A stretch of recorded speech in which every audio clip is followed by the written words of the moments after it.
You're scrolling through news on your phone when you see it. Another plane crash, your stomach tight, you have a flight next week.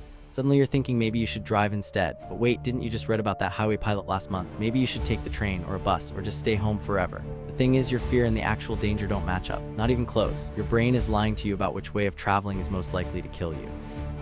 Let's talk about the real numbers, the statistics that might change how you think about your morning commute or your next vacation. Because what feels dangerous and what actually is dangerous are two very different things. Start with planes. You're terrified of flying. You white-knuckle the armrest during takeoff. Every bit of turbulence makes you certain this is it, this is how it ends. You've watched too many movies. You've seen too many news reports. Plane crashes are spectacular. They make headline. They're seared into collective memory. So your brain tells you flying is dangerous. Your brain is wrong. Flying is the safest way to travel, and it's not even close. The statistics are almost absurd. Your odds of dying in a plane crash are about 1 in 11 million. You're more likely to be killed by a bee sting, by fireworks, by lightning. You could fly every single day for over 30,000 years before you'd statistically be involved in a fatal crash. Commercial aviation has become so safe it's almost boring. In the United States, there hasn't been a fatal commercial airline crash since 2009. That's over a decade of millions of flights, billions of passengers, 0 deaths. Even worldwide, aviation deaths have plummeted. In the 1970s, there were thousands of aviation deaths per year. Now, even with far more flights, far more passengers, the numbers are in the hundreds. Some years, fewer than 100 people die in commercial aviation accidents globally. Compare that to how many people fly, over 4 billion passengers per year. The math makes flying absurdly safe, but you're still scared. That's because your brain didn't evolve to understand statistics. It evolved to remember threats, and plane crashes are memorable. They're dramatic. They're on the news for weeks. So you remember them and you think they're common. They're not. Now let's talk about cars. You're not scared of cars. You get in one almost every day without thinking about it. You drive to work, to the store, to pick up your kids. It feels normal. It feels safe. It's not. Cars are killing machines, and the statistics are horrifying. Over 40,000 people die in car crashes in the United States every year. Every year. That's more than 100 people every single day. It's like a commercial airliner crashing every single day with no survivors. But nobody talks about it because it's normal. Worldwide, the numbers are even worse. About 1.3 million people die in road accidents globally each year. That's one person every 25 seconds. By the time you finish reading this, dozens of people will have died in car crashes somewhere in the world. Your odds of dying in a car crash are about 1 in 107 over your lifetime. Compare that to the 1 in 11 million for planes. Cars are literally thousands of times more dangerous than flying. But you're not scared. You should be. Every time you get in a car, you're doing one of the most dangerous things you'll do all day. But it feels safe because it's familiar. Your brain is lying to you again.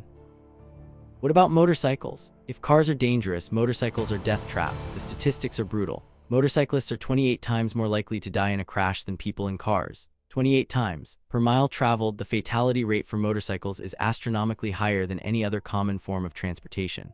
Over 5,000 motorcyclists die in the United States every year. That might sound like less than car deaths, but consider how many fewer motorcycles there are on the road.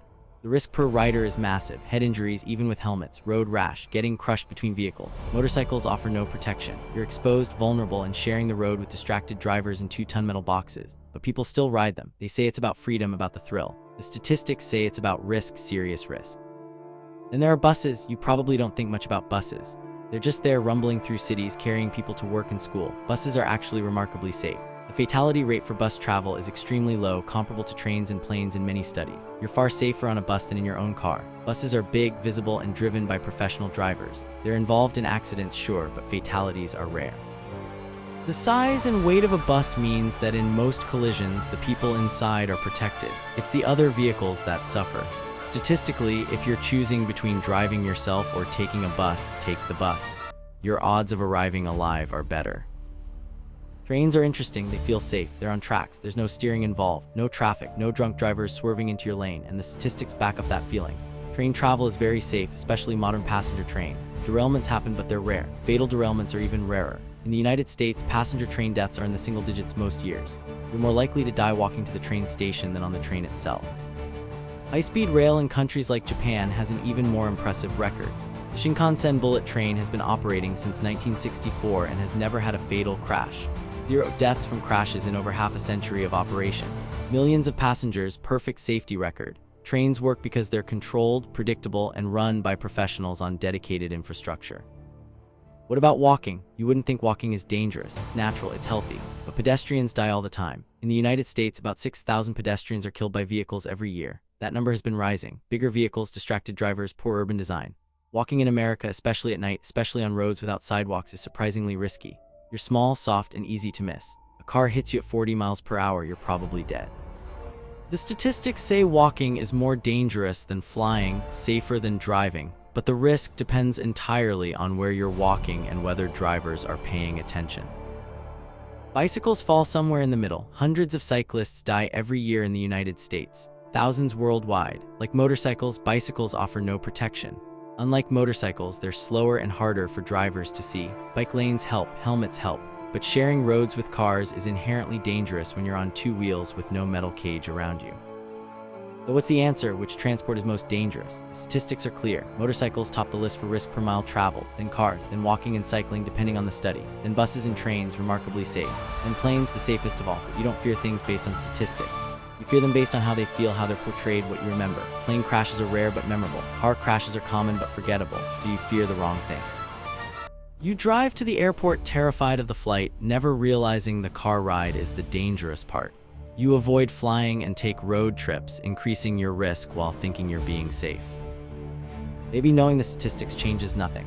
Maybe you'll still be scared of flying, maybe you'll still feel safe in your car, but at least now you know the truth. Your daily commute is a gamble. That flight you're dreading is probably the safest part of your journey. Reality and perception don't align. They never do. But tonight when you drive home, maybe you'll pay a little more attention. Maybe you'll put your phone down. Maybe you'll realize that the most dangerous thing you do isn't exotic or dramatic. It's ordinary. It's every day, it's the drive home.